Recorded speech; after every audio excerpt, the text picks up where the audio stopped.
Jing, anong klase yan? Gagawa tayo ng ice vanilla latte. Yung mukha ko pa talaga. Ice vanilla latte. Oo. Tapos, So, lagyan mo natin una ng yelo. bakit mga yelo muna nilalagay ito? Kasi kapag lalagyan na yan, kapag later na yung ice, Hmm. apaw yung Apaw yung kape. tsaka yung tubig. Sige.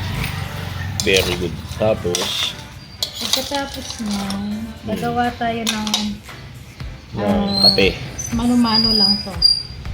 Coffee with hot water para maluto naman yung coffee. Di dapat nagpapainit na tayo ng tubig. Nag-init na ako. Mainit na yung tubig. Anong mangyayari dito sa ibang yelo? Ilagay natin sa... Yun naman dito, di ba? Lalagay natin sa tubig.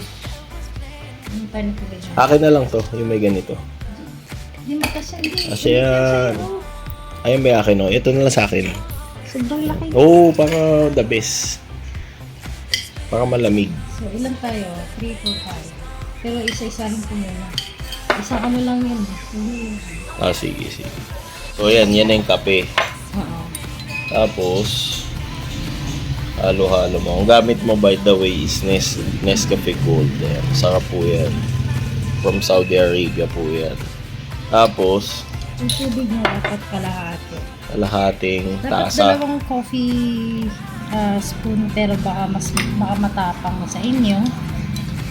Una niyan, lagyan natin ng gatas.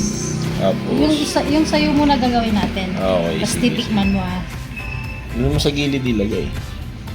Una, gatas. Okay. Tapos, Gatas. dami naman, konti lang. Tapos, Tapos yung coffee.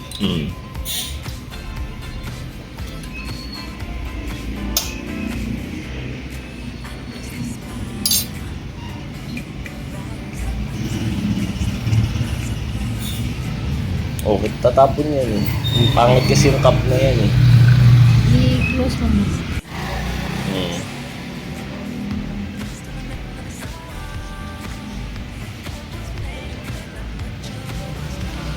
Kailangan mo pa ng tissue. Wala na tayong tissue. Sige lang.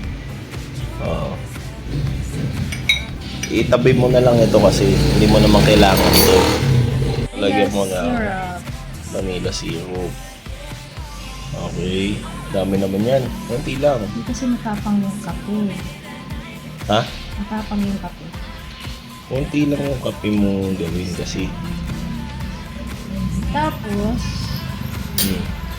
tikman mo kaya. Kung ano ilagay na dito, ilagay mo na dito kasi lalanggam yun. Tikman mo. Tikman. Tapang? Asang gulaman ah. Kasi vanilla eh. I-mix mo.